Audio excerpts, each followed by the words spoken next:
Ramadan teman-teman sekalian adalah salah satu dari rukun Islam, berpuasa padanya. Kalau Anda bulan Ramadan tidak berubah menjadi baik, kira-kira pertanyaan saya, kapan Anda baik? Di bulan Ramadan seluruh dunia, umumnya kaum muslimin, kita ke Amerika, kita ke Saudi, ya kita ke Timur Tengah, kita ke Asia, yang ada orang Islam semua puasa. Segelintir orang yang tidak puasa, yang lainnya semua puasa. Artinya kalau pada saat itu rame-rame saja Anda tidak mau puasa, kira-kira kapan akan puasa? Kalau pada saat itu rame-rame kaum muslimin membaca Al-Quran dan Anda tidak ikut baca Quran, kira-kira kapan akan baca Al-Quran? Kalau Ramadan orang semua sholat tarawih teman-teman sekalian, lalu Anda tidak sholat, kapan Anda akan sholat malam nih? Kira-kira kalau orang rame-rame ini semua. Kalau Ramadan kaum muslimin berlumba-lumba meninggalkan kemaksiatan dan Anda tidak tinggalkan, kapan Anda akan meninggalkan kemaksiatan? Kan luar biasa semuanya, gitu kan? Saya menjelaskan Ramadan adalah bulan training yang luar biasa. Kalau ada lembaga training teman-teman sekalian, dan training itu orang rame-rame mendaftar karena alasan trainernya bagus, juga mungkin staff-staffnya bagus. Diharapkan kita mendaftar di situ, ikut training, dan kita output nanti keluar dari situ juga menjadi bagus, gitu kan? Orang bayar banyak, sampai 5 juta, sampai 10 juta, hanya untuk meningkatkan satu skill saja. Ramadan teman-teman lembaga training terbesar di dunia. Trainernya Allah langsung. Kemudian staffnya semua para malaikat. Ini luar biasa, gitu kan? Tidak ada lembaga training begini. Dan fadilah didapatkan sangat besar. Tidak bisa digambarkan lagi fadilahnya.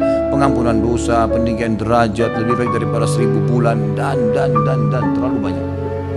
Bulan Ramadan teman-teman sekalian pada saat datang, seringkali syaitan menanamkan kepada kita hal-hal yang konyol, yang harus kita lawan. Karena di bulan Ramadan mereka terbelenggu. Dan ini fadilah lain bulan Ramadan, di mana Nabi SAW mengatakan kalau tiba Ramadan, maka semua pintu surga dibuka, semua pintu neraka ditutup, semua syaitan dibelenggu.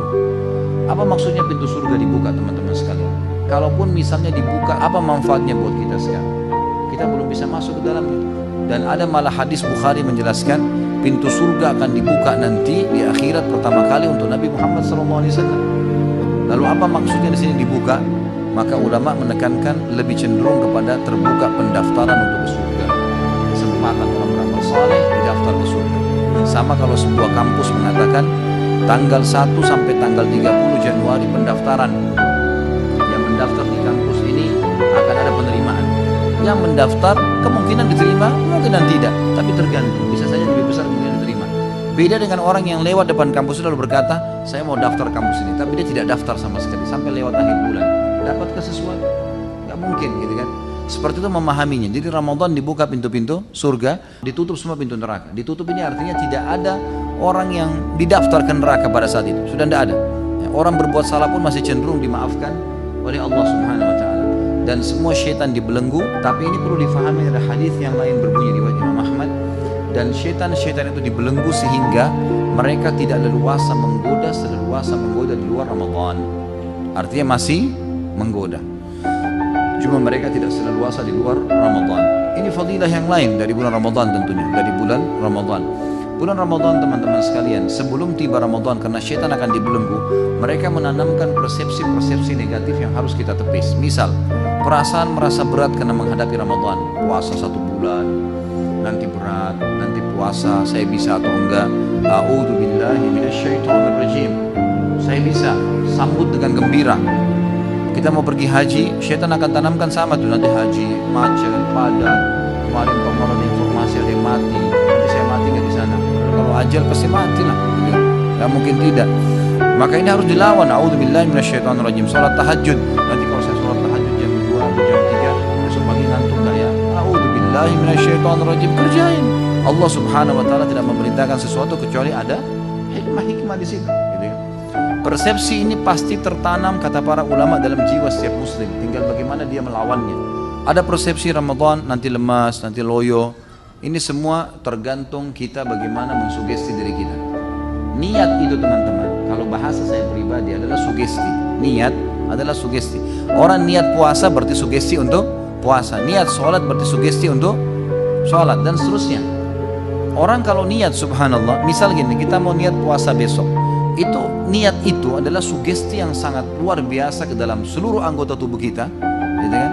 Dari dalam hati beranjak ke otak kita, dari otak disebarkan ke seluruh tubuh kita, sehingga tubuh ini siap untuk puasa, siap untuk tidak minum, siap untuk tidak makan. Memang begitu. Orang niat sholat berarti dia siap untuk sholat. Kalau ada yang ganggu, dia terganggu tuh. Ini kalau sudah niat sholat tadi maghrib, sudah niat mau sholat dalam hati, begitu kita Allahu Akbar ada orang ribut, kita terganggu. Karena sudah niat, sugestinya memang tubuh kita, mindset kita sudah siap untuk sholat. Kita mau haji, kita mau jihad, semuanya begitu.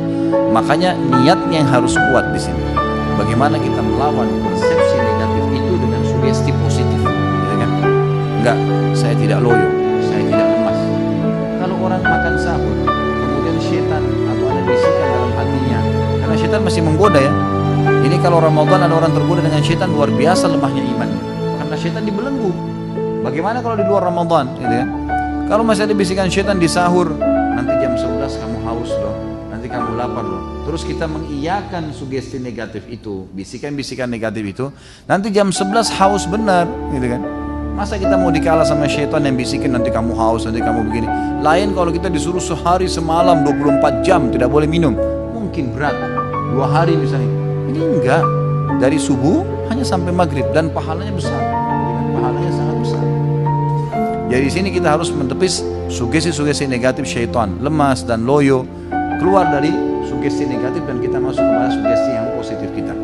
Sama halnya juga dengan masalah bulan Ramadan dianggap adalah bulan untuk balas dendam, tanda kutip ya. Ini saya nggak sahur tadi, maka buka puasanya balas dendam. Beli warna-warni, macam-macam, yang biru, yang merah, semua mampir. Motornya mungkin sudah penuh dengan kresek, gara-gara beli semua. Yang kolak dibeli, yang ini dibeli, yang itu dibeli, macam-macam. Begitu buka puasa nggak bisa dimakan. Ini salah, persepsinya salah. Nabi SAW sudah ajarin buka puasa dengan air putih dan habis itu sholat dulu, pulang jangan kagetkan usus anda karena sudah istirahat, baru kemudian makan dengan tenang. Baru makan dengan tenang, insya Allah nggak ada masalah, gitu kan? Jadi justru kontrol. Kata ulama, kalau orang puasa kemudian tidak bisa juga mengontrol hawa nafsu, mengatur makanan dan minuman yang masuk, ini berarti dia belum mendapatkan tujuan utama puasa, mengetahui bagaimana keadaan orang-orang yang susah di luar sana. Kita jadi tahu, makanya dimotivasi lagi. Siapa yang membuka puasakan orang yang puasa, maka akan dapat pahala seperti orang yang dibuka puasakan tanpa dikurangi sedikit pun dari pahala orang yang dibuka puasakan itu. Kita berikan sebutir kurma, segelas air, maka kita akan dapat pahala mereka. Kita akan dapat pahala mereka, gitu kan? Makanya kejar untuk membuka puasakan orang lain. Jadi kita sudah rasa haus, rasa lapar, kita juga melakukan, membagi pada orang-orang yang susah di pinggir jalan, di mana-mana. Mereka harus berlumba-lumba untuk melakukan perbuatan-perbuatan seperti ini. Jadi ini persepsi negatif semua harus dilawan, harus dilawan. Semua bisikan dalam hati kita atau di benak kita yang membuat kita malas ibadah, apalagi meninggalkannya dari syaitan, lawan. Kalau kita nggak lawan sampai kapan nih? Syaitan mau setiap hari buku amal kita kosong. Apalagi Ramadan puncak-puncaknya kita beribadah. Jadi persepsi negatif harus dilawan nih. Kesempatan minta surga, kesempatan menyelamatkan diri dari api neraka. Dan kata Nabi SAW, di bulan Ramadan Allah punya pembebas dari api neraka. Orang-orang dibebasi. Dan itu terjadi di setiap malam. Itu terjadi di setiap malam. Dan kalau tiba Ramadan, camkan baik-baik dalam diri kita. Allahu a'lam apakah Ramadan ini Ramadan masih yang terakhir atau kita masih dapat Ramadan akan datang.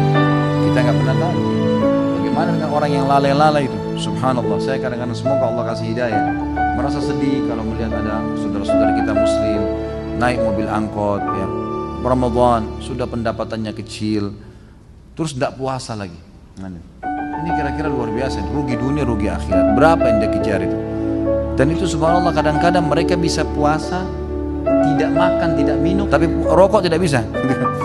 Ini satu hal yang luar biasa ya. Semua Allah kasih hidayah. Bagaimana kalau Ramadan saja orang rame-rame ibadah, dia tidak ibadah, lalu kapan dia mau ibadah? Jadi kita masing-masing akan dihisab oleh Allah SWT. Jadi bulan Ramadan bulan training yang semestinya tidak tersia-siakan oleh setiap muslim. Dan teman-teman sekalian, kalau Ramadan sudah hilang, sudah pergi, maka usahakan terapkan hasil trainingnya. Jangan pas di akhir Ramadan atau pas Idul Fitri mulutnya bilang Alhamdulillah, tapi Alhamdulillahnya salah tempat. Alhamdulillah, sekarang saya lepas dari penjara ibadah. Enggak lagi puasa, enggak lagi sholat malam. Ini yang ketawa-ketawa tahu diri ya. Jadi saya tidak puasa, saya tidak sholat malam lagi, tidak lagi. Jadi alhamdulillah seperti ini, alhamdulillah tidak tarawih lagi, alhamdulillah tidak baca Quran lagi, alhamdulillah tidak ke masjid lagi. Ini salah. Buktinya mereka setelah itu betul-betul seperti orang bebas. Subhanallah, saya dapat informasi dari beberapa jemaah saya, kalau mau tiba Ramadan itu orang-orang yang pacaran pada sepakat tuh, di Ramadan tidak bisa pacaran. Ketemunya nanti habis Idul Fitri. Jadi habis Idul Fitri kembali lagi. Ramadan rame-rame pakai jilbab, habis Ramadan buka jilbab. Ini subhanallah, ini keliru ini. Jadi Ramadan cuma dijadikan sebagai seremoni saja, rame-rame bertakwa, habis itu tinggalkan semua. Ini rugi sekali. Mestinya Ramadan bisa mengubah kita lebih baik, kemudian Ramadan akan datang lebih baik lagi sampai kita bertemu dengan Allah Subhanahu wa taala, sementara pahala kita sempurna, Jadi jangan disia-siakan Ramadan, ini adalah kesempatan emas bagi seorang muslim. Kata Nabi SAW, sungguh terhina sekali seorang hamba yang sudah mendapatkan Ramadan dan dia masih hidup sampai Ramadan habis pergi, sementara dia belum sempat diampuni dosanya.